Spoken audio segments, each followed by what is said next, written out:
Lee Shores has spent his life on the run. You were a very athletic guy. I was.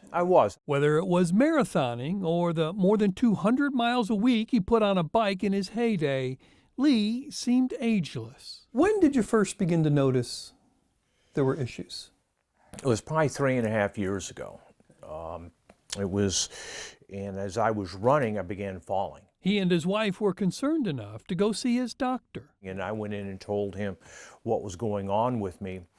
And I think it would be fair to say my doctor was horrified to learning how to get around.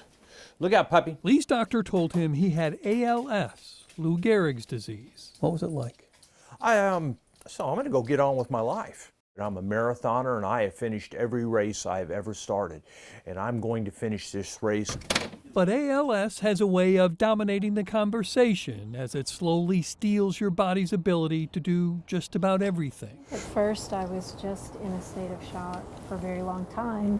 I expected him to just jump on a bed and go running like he always did. It's a lot of little things, a lot of little losses in the midst of the huge loss. Lee had to leave the job he so loved, teaching chemistry at Dudley High School, and he began researching the fight that he was in and learned it's a disease with no known cause and no known cure.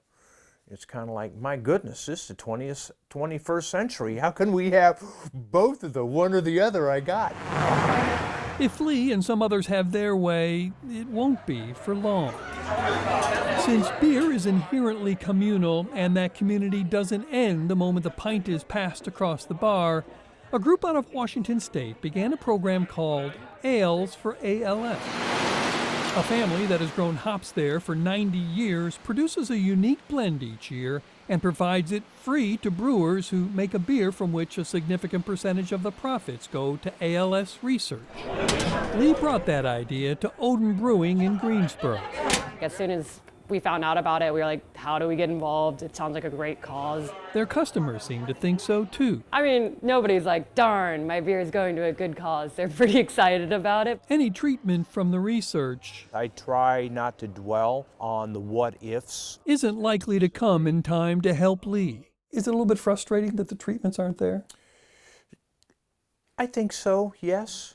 But at the same time, I think philosophically, I look at it and saying that I've had a great life.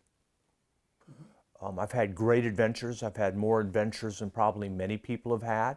I have 3 great boys I've raised, and they're doing well. I have a lovely wife. Lee has learned that counting blessings goes much further than counting woes. Exactly, yes. Bob Buckley, Fox 8 News.